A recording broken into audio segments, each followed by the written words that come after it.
আপনারা দেখছেন সাধনা। Life is a song.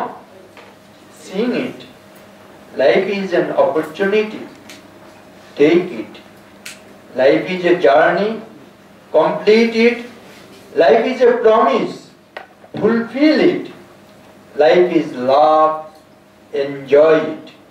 Life is a beauty. Praise it. Life is a spirit. Realize it. Life is a struggle. Fight it. Life is a puzzle. Solve it. Life is a goal. Achieve it. Is a repetition, transcend it. That I add, according to our Indian ethos. তাই না বলো? যাই হোক, আমাদের মূল কথা বিচারশীল জীবন যাপন, এটির কথা বলা হয়। শাস্ত্রীয় কথায় আছে গচ্ছত তিষ্ঠত বাপি জাগ্রত শপথ বিবা ন বিচার করো চেতো যস্যাসো মৃত উচ্যতে। গচ্ছত হচ্ছে যেতে যেতে, তিষ্ঠত মানে বসে বসে অবস্থান করে করে, জাগ্রত মানে জেগে জেগে, শপথ বিবা এমনকি শয়নের সময়। গচ্ছত তিষ্ঠত বাপি জাগ্রত শপথ বিবা ন বিচার করো চেতো যস্যাসো মৃত উচ্যতে। আমরা যদি বিচারশীল জীবন যাপন না করি তাহলে আমরা বেঁচে মরে আছি। প্রতি মুহূর্তে বলা হচ্ছে অ্যালার্ট। এবিসি শিখতে বলছে। এবিসি কি শিক্ষা দেয়? A for always, B for be, C for careful. Always be careful, ABC. ABC আরেকটি কি? Always be cool. A for always, B for be, C for cool. বলছে মাথা ঠান্ডা কর, মাথা ঠান্ডা কর, মাথা ঠান্ডা কর। এসি চলছে, বলছে মাথা ঠান্ডা কর। ফ্যান চলছে, বলছে এবিসি শেখ, অলওয়েজ বি কুল। সেজন্য বলে মাথার মধ্যে একটা বরফের কারখানা বানাও। কোনো জায়গা জমির সমস্যা হবে না, কারোর কাছে অ্যাপ্লিকেশন নিয়ে যেতে হবে না, কোনো রকম কিছু পয়সা কুড়িও লাগবে না। মাথায় একটা বরফের কারখানা। বলছে মুখের মধ্যে একটা মিষ্টির কারখানা বানাও। মুখটা না হলে খুব আঘাত করে। বলছে there is no bone in our tongue but it breaks millions of hearts. জিহ্বার চেয়ে কোমল কোনো আমাদের অঙ্গ প্রত্যঙ্গ নেই, কিন্তু এই কোমল জিহ্বা দিয়ে মানুষকে যত আঘাত আমরা করি, কোন তরবারি কোন বুলেট দিয়ে তত আঘাত করতে পারি না। সেই জন্য no sword bites so fiercely as an evil tongue. জিহ্বাটাকে খুব সাবধানে ব্যবহার করতে বলছে। জিহ্বাগ্রে বসতি লক্ষ্মী, জিহ্বাগ্রে মিত্র বান্ধবা, জিহ্বাগ্রে বন্ধনম প্রাপ্তম, জিহ্বাগ্রে মরণম ধ্রুবম।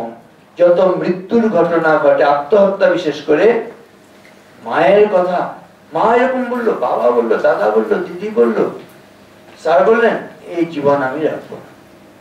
বলছে জিহ্বাটা ভীষণ ধারালো। জিহ্বাগ্রে বসতি লক্ষ্মী, হচ্ছে লক্ষ্মী বসে আছে জিহ্বার মধ্যে।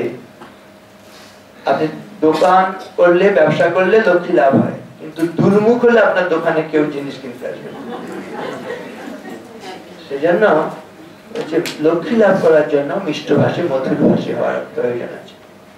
জিহ্বার ব্যবহার ভয়ঙ্কর, সাবধানে হওয়া দরকার।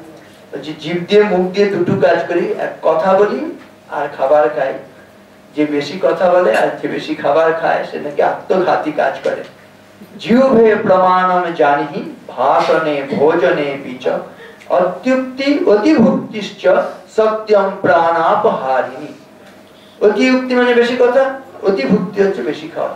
হচ্ছে দুটোই হচ্ছে ভয়ঙ্কর আত্মঘাতী কাজ। সাবধান। জিহ্বাগ্রে বসতি লক্ষ্মী, জিহ্বাগ্রে মিত্র বান্ধবা। মা বাবা না থাকলেও বাঁচতে পারি, কিন্তু বন্ধুহীন জীবন যাপন করতে পারি না। কিন্তু বলছে বন্ধুরা বাস করে কোথায়? জিহ্বার মধ্যে। আমি আপনি রূঢ়ভাষী কটুভাষী হলে বন্ধুত্ব টিকবে না। সেটা এক্ষেত্রেও খুব সাবধান। এবিসি মানে অলওয়েজ বি কেয়ারফুল এই ব্যাপারে।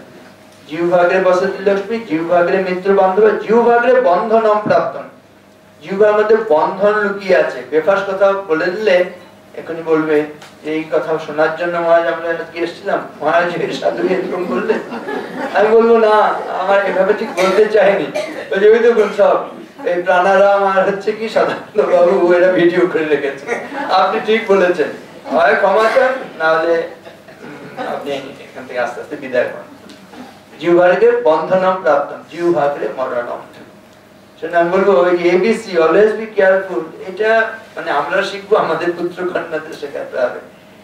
Alert today and alive tomorrow. আজকে এখন যদি আমি অ্যালার্ট থাকি তাহলে কালকে বাঁচবো। মোবাইল নিয়ে যদি আমি এই রাস্তা পার হতে যাই, ট্রেন ধরতে যাই, তাহলে কালকে পর্যন্ত আর বাঁচার উপায় নেই।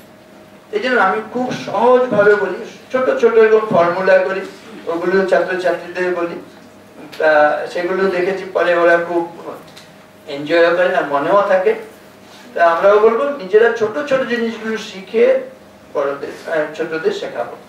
এইগুলো আর যত এই ধরনের আলোচনা হবে একটা পথ বেরিয়ে আসবে, এটা আমরা আশা করি। আর বেশি কথা না বাড়িয়ে সকলকে আন্তরিকভাবে ধন্যবাদ দিচ্ছি, আনন্দদাকে অনুরোধ করছি সঙ্গীতের কাছে চলে আসার জন্য। একেবারে আর 5 মিনিট সময় আছে, আবারও আসবেন। বারবার সৎ চিন্তা শুভ চিন্তা করতে করতে একটা ওয়ে আউট নিশ্চয়ই বেরোবে। আমি আজ এখানে আসতে পেরে খুব নিজেকে ধন্য মনে করছি।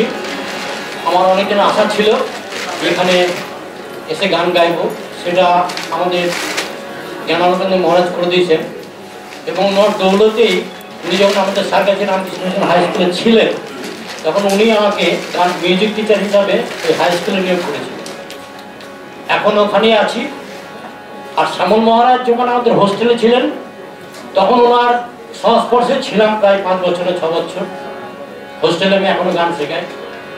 তো যা কিছু আমার মোটামুটি এদিকে হয়েছে জ্ঞানানন্দ মহারাজের দৌলতই হয়েছে আর কি। সেই জন্য এই সৌভাগ্যটা আজকে আমার হয়েছে। আজকে যে গানটা শোনাবো স্বামীজির লেখা গান।